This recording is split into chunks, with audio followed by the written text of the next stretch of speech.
Welcome to the People Priority Podcast, where we dig into topics that help you show up as your best self for you and your circle of influence. I'm your host, Julie Schneers, a teacher turned speaker, team culture consultant, and leadership growth coach who loves people. Join me every week for conversations that will motivate, educate, and hopefully just inspire you to grow through the power of communication, connection, and confidence. Because you and your people, you're worth it. Welcome to episode 1, my very first podcast. I'm excited.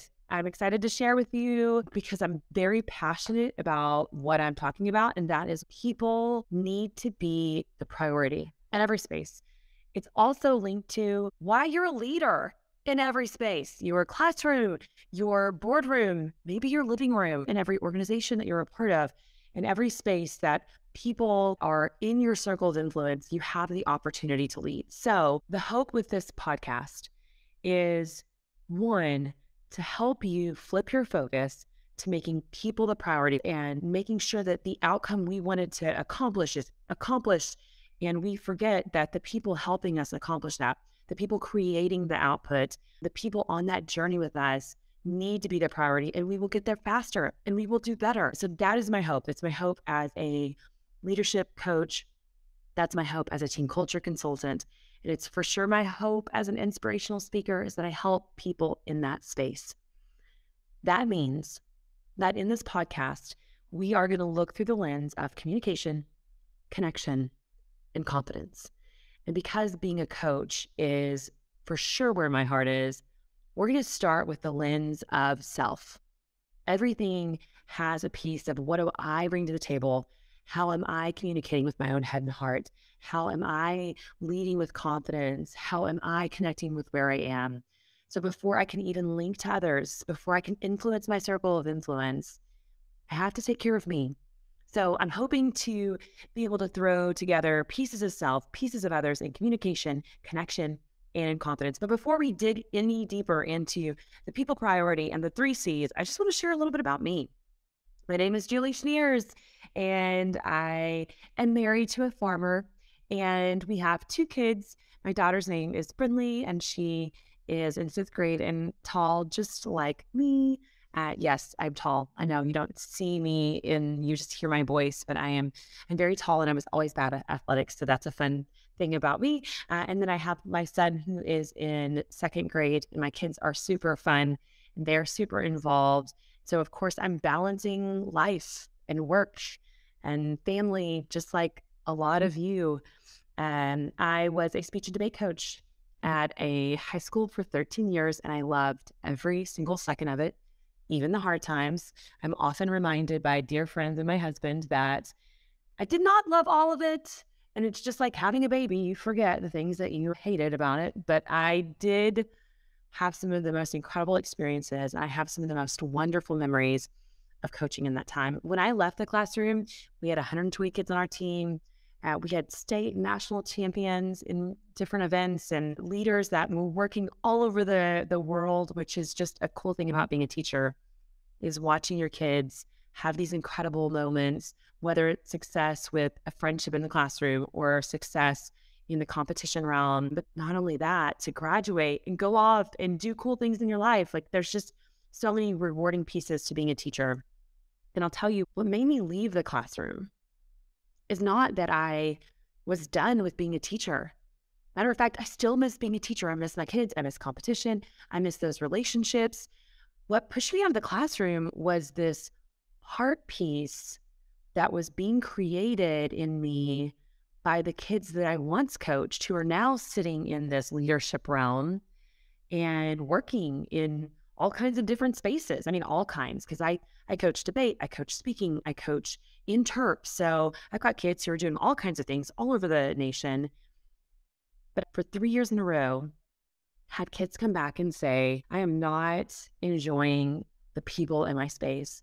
Man, I wish you could come in and work with our team because I miss the way it felt to be on a team together. Or I really struggle with my leader because they don't appreciate me at all. Matter of fact, I had one ex-student tell me, I have not felt smart since I left your classroom. And he was an incredible debater. So then you're thinking, what in the world? Because that kid didn't change, his environment changed, right?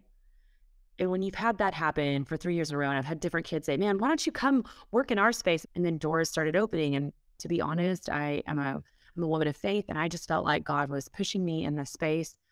And I knew if I didn't try it, I would always wonder what if. So I stepped out of the classroom and into the role of speaking and consulting. And I finished my master's in executive coaching and consulting.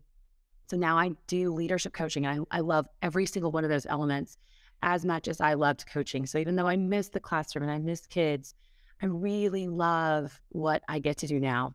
And that's helping leaders see their people and helping people feel seen and heard by their leaders and creating a team culture that people want to work together in by making people the priority, right?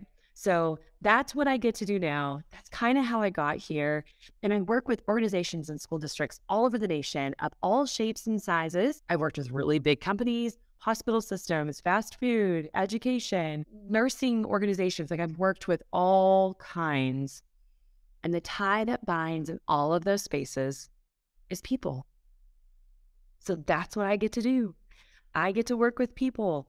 But the goal of this podcast is to help you no matter who you work with and no matter what you do. I'm hoping that I can bring really cool messages and reminders and challenges and interviews in the realm of my 3 C's: communication, connection, and confidence, because I truly believe that at the heart of every successful team is strong communication, strong ability to build relationships and connect, which creates this incredible confidence in all of us, in us as a leader, but in our people, in us as a leader, and in our people as they are working in our space, right? Communication, connection, confidence, building leaders in every aspect, because we are all leaders in some form or fashion. I hope that what we can do in this space together is think about, how can I be stronger and better?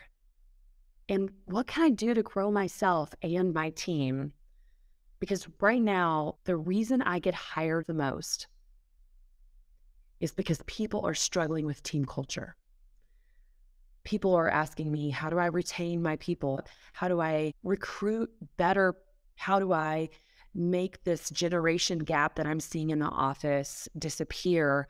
How do I get us all on the same page? And that just boils down to your team culture, right? So I do a lot of creating focus and thinking about, how do we think about each other? Because that's what I did as a coach, as a high school coach. Isn't that funny? I've learned that everything that I did in that world translates, again, because we're all just people. And the other reality is, every single story that I can tell you from a teacher perspective, every single type of student that I worked with, they grew up and brought what I knew and learned about them to your workspace, right? And you're still working with that person that I was working with. It just might look a little bit different. And the truth is, if we don't get to know each other, if we don't communicate well, if we don't build those relationships and connect well, we're not going to be able to be our best self in any space. Bringing value to what you do might mean that you have to flip your focus. And I get to talk about, and I hope to bring that to this podcast, how can we flip our focus? We're a box checking, to-do list making, output driven society. It's just a reality. And in the education world, that was a truth for us too. We were very driven on results. We were very driven on test scores. And one of my big preaches as an educator was, if we cared as much about our mental health scores as we did our STAR scores, we would have had interventions all over the state, right? There's just more about the person sitting in front of us that we have to care about. Matter of fact, one of my very first trainings was with the school district, and I had this teacher stand up, and he said, in the middle of my talk, and I'm talking about relationships, and I'm talking about how important building these relationships with our kids are, and he said, my job is to teach history, not build relationships with my students. As an educator, I disagree. We all have our mindset on how that should look. But the reality is, your kids can go on YouTube and they can learn that same history lesson that you're teaching them. So joke's on you if you think that that is the staple piece of what you were there to do. Yes, you are to be a history teacher and you're hired in that discipline and you had to be educated in that discipline. But if you're forgetting that the person sitting in front of you matters more than the objectives that you've put on the board, you're failing. And that translates outside of education, because the same happens outside of education as it does in the classroom. And that is, if I'm more worried about my history lesson, the chances of me missing that this kid is struggling for maybe a reason that has nothing to do with the history lesson, and I'm going to have to end up reteaching because they failed what I was trying to teach them because I missed that they needed something different from me in that moment. And I know variety of students and you're having to mix and match. I know all these things, believe me, but hear me say, you would have less of a reteach if you stopped and focused on the people in the seats in your classroom. Just like in business, you're going to have to rehire less and retrain less and redo things that are not done correctly less if you take the time to get to know your people, because they'll want to be a part of your team and they'll want to be invested in your team. So one of the things that I want you to do right now is I want you to think about what is really important to you in your space. So maybe you're a teacher, maybe you're a business leader, maybe you're a small business owner, maybe you're a young entrepreneur, maybe you're a student and you're just involved in things in your high school classroom, right? Wherever you are, whatever space that is, I want you to think about what's important to you and how you want to be remembered. What kind of leader are you? What do you offer your circle of influence that makes you incredibly, wonderfully unique? And I want you to look at your space, and I want you to also ask yourself, what is an area I can grow in? Maybe that means that I'm sitting down and assessing what my strengths and weaknesses are. Maybe I am looking at my space from an outside perspective instead of my personal opinions on my space. I'm just like taking a second and doing a bird's eye view, right? From an outsider looking in, what are the strengths and weaknesses of my circle of influence or the team that I'm leading? And then looking at my weaknesses, how can I help grow them? How can I help grow me? These goal-setting ideas, that goal-setting mentality, that's where magic is made. And we get so busy in checking the boxes. We get so busy in making sure that the output is what it is supposed to be and that the scores are as high as they're supposed to be, which I know are all important parts. I'm not disregarding that. But we get so caught up in that sometimes we forget to stop and take a second and ask ourselves, where do we want to grow? Where do I need to grow? Or more importantly, ask others, where do I need to grow? So I'm challenging you today as we flip our focus and we are thinking through the space that we lead, that we're thinking about what kind of leader we are. We're thinking about our space and we're thinking about who we want to be in that space and what our space might need. Not in a defensive way, but in a, I want to be my best self, which might mean that I'm growing way. One of the cool things about growth, which I hope that we do a little bit of every single week, is that growth is going to mean there's change. And if you're not growing, you're dying, right? So if growth is a goal and growth is something that I want to do and growth is something that I want to aspire to be better at, I am noting that growth means there's going to be some change. Well, here's the next piece. Change means there's probably going to be some loss. You're going to have a little bit of loss, whether it's in time or in how comfortable I was with the way things were, or in having to delegate something that I might not want to delegate, but I just have too much on my plate. It just means that there's going to be a loss. And loss is going to be painful. It might be to you. It might be to someone on your team, but pain is required for there to be growth. Growth equals pain, because growth, change, loss, pain, growth. So as we are goal setting for growth, hopefully every single week, because every single week I want to give you a challenge at the end of the podcast, just like I kind of have done with you now, and looking at your space and looking at yourself.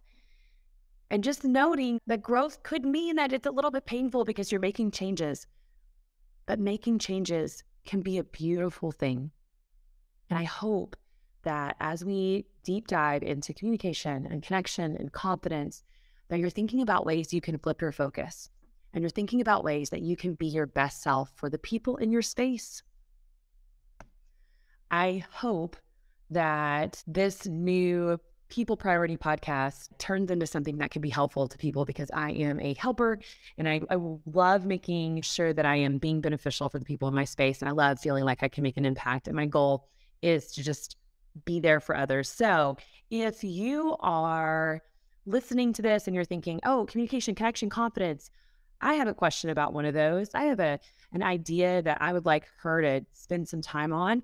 I would love for you to email me. My email is info@julieschneers.com. That's JULIESCHNIERS.com. Because I'd love to hear from you. Communication, connection, confidence, it's my bread and butter. It is my passion piece, and it's going to be the goal of the People Priority podcast. So today, thank you for listening. Thank you for starting this off with me. And thank you for just supporting me. And as I'm signing off on this very first podcast, I want to share with you one of my very favorite quotes. It's from Maya Angelou. She says, "I've learned that people will forget what you said and people will forget what you did, but people will never forget how you made them feel." So this week, as you're looking at your leadership style and the space that you lead, your circle of influence, you're thinking about opportunity for growth and goals and your strengths and your weaknesses. Think about how you make your people feel. All right. Thanks for listening and being my people. I hope you enjoyed this episode. And if you did, hook me up with a 5-star review wherever you're listening right now.